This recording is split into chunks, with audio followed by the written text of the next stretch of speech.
A paz do Senhor, povo de Deus, louvado seja o nome do Senhor Jesus Cristo, mais um Desperta Crente. Irmãos, perdão, ontem não deu tempo de eu gravar o vídeo, foi muito corrido, porque eu tô nas entregas dos kits, né, da Conferência Mulheres Sábias, então tá muito puxado, vocês olham, eu tô cheio de olheira, que eu quase nem tô dormindo direito, preocupada, porque fica essa correria, a gente, querendo ou não, a gente fica ansioso, preocupado, para que tudo venha dar certo, conforme o Senhor tem feito. Por mais que a gente confie, descansa no Senhor, não tem jeito, o ser humano, a parte ser humana é assim. Então tá muito corrido pra mim, e algumas coisas eu tô indo, quando eu vou lembrar, eu falo, meu Deus, quando foi ontem, eu não esqueci de gravar o vídeo, foi tempo mesmo que não deu, porque eu trabalho também, né, ajudo meu esposo, eu fui trabalhar com meu esposo, voltei, fui entregar kit, foi uma correria abençoada, trabalhei à tarde, preguei numa tarde da bênção à tarde, aí saí pra terminar as entregas da noite, que eu saí do trabalho da padaria, 7 da noite, fui acabar de entregar as outras entregas, então não deu mesmo tempo, foi falta de tempo mesmo para mim gravar o vídeo. Eu peço perdão, peço a compreensão dos irmãos. Já tá acabando essa correria, glória. Dia 18 agora começa a conferência Mulheres Sábias em Tempos Difíceis. Louvado seja Deus, amém. Peço já, orem por mim, irmãos, orem pela minha casa, orem pela minha família, pela libertação dos meus filhos, para que o Senhor venha dar força, guardar meu casamento, meu esposo, amém. Que Deus continue nos dando graça. Eu tô orando por vocês, todos os dias eu apresento o canal, a vida dos meus irmãos aqui, inscritos neste canal, todos os dias em oração. Deus é fiel, amém. Então eu peço a compreensão dos irmãos. Ontem não foi o vídeo, foi 2 dessas semanas que eu fiquei sem postar, né? Mas é porque é da correria que eu estou. Não é falta de compromisso também não, irmãos. É porque quem trabalha dessa forma pro Senhor sabe que a vida fica muito corrida. Se eu não vigiar, às vezes não tenho tempo nem pra mim. Amém? Então vamos lá? Vamos continuar? Capítulo 10 de Atos dos Apóstolos. Nós vamos falar sobre a visão do centurião. Aleluia! Louvado seja Deus. A visão do centurião crente. Aqui é um crente, vai se tornar um cristão. Amém? Um homem que tem temor no coração, que temia Deus, mas ainda não era salvo. Então nós vamos falar nesse capítulo 10. O Senhor está quebrando mais uma barreira. O Senhor, o nosso Jesus Cristo, quebra aqui mais uma barreira na igreja primitiva para alcançar os gentios e vai enviar o apóstolo Pedro para pregar a esse gentio. Então, quando a gente lê esse capítulo 10, a gente entende que quem deveria ser os apóstolos dos gentios seria Pedro, né? Porque ele vai falar ao centurião, ao Cornélio daqui.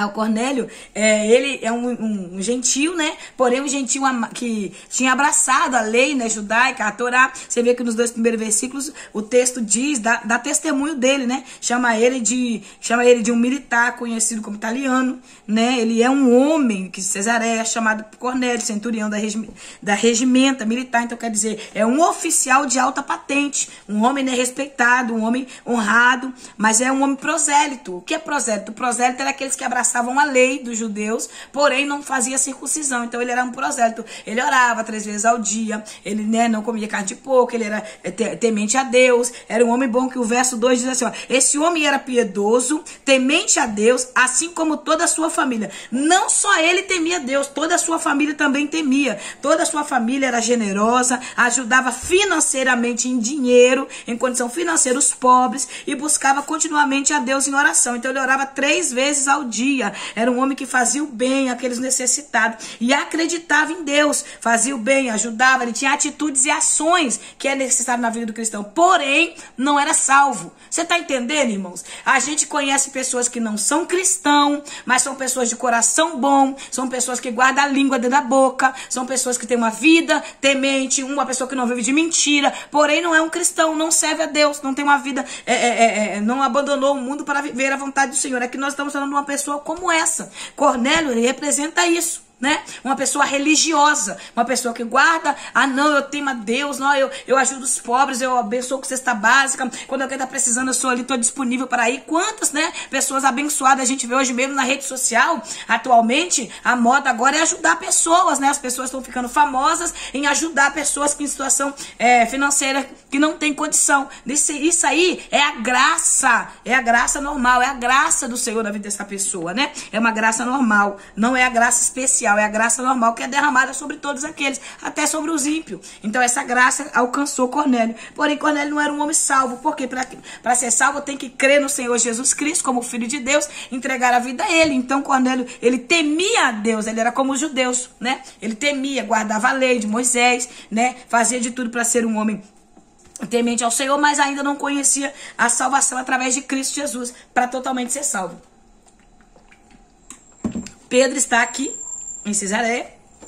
Não, Pedro está em Jope. E ali em Jope, Pedro também vai orar. Pedro vai subir ao terceiro andar da casa para estar orando, no verso 9. E Pedro vai ter uma visão. Mas antes de Pedro ter essa visão, olha o que acontece com esse homem. Às 3 horas da tarde, Cornélio vai orar. Às 3 horas da tarde, ele vai buscar em Deus em oração, porque ele tinha o hábito de orar 3 vezes ao dia. 9 da manhã, 3 da tarde, 6 da tarde, como os judeus oram. Então ele vai buscar o Senhor em oração. E ele vai receber o quê? Uma visão. Deus conhece e chama pelo nome. Deus conhece. Quando eu estava lá no mundo, eu lembro, eu nunca esqueci algumas experiências que eu tive. Hoje eu entendo. Lá eu não entendia, né? Eu tive um sonho uma vez, que eu era ímpio, não servia a Deus ainda não. Mas eu tive um sonho que a voz do Senhor me chamava pelo meu nome. Falava, Odete, eu tenho algo. Eu tinha muitos sonhos, muitas revelações assim com Deus. Eu tive um sonho um tempo antes também. Eu levava 2 tiros na cabeça. E num sonho que eu tive, eu andando numa rua, eu levava 2 tiros na cabeça. Só que quando eu levava esses 2 tiros na cabeça, de um lado corria um sangue vermelho, um sangue que eu nunca vi. E do outro lado corria uma água. Então era atrás da minha cabeça. Então aqui corria o sangue e aqui corria a água. E tomava todo o meu corpo ficava banhado com aquela água que transparecia, brilhava. E aquele sangue, eu acordei apavorado, sem entender aquilo. Eu achava que era alguma coisa que poderia acontecer comigo. Mas eu não entendia. E depois eu tornei várias vezes ter sonhos com o próprio Deus me chamando. Eu lembro que o céu se abriu, o Senhor aparecia para mim, me chamava. Eu não conseguia ver o rosto, mas as vestes eram resplandecentes. Era algo tremendo. Eu acordava, irmãos, impactada com aquilo. E eu não entendia, porque eu não era crente. E eu falava, eu acho que eu tenho que ser crente. Eu pensava, eu acho que eu tenho que ser crente. Porque isso é coisa que acontece com crente, né? Mas eu não era crente.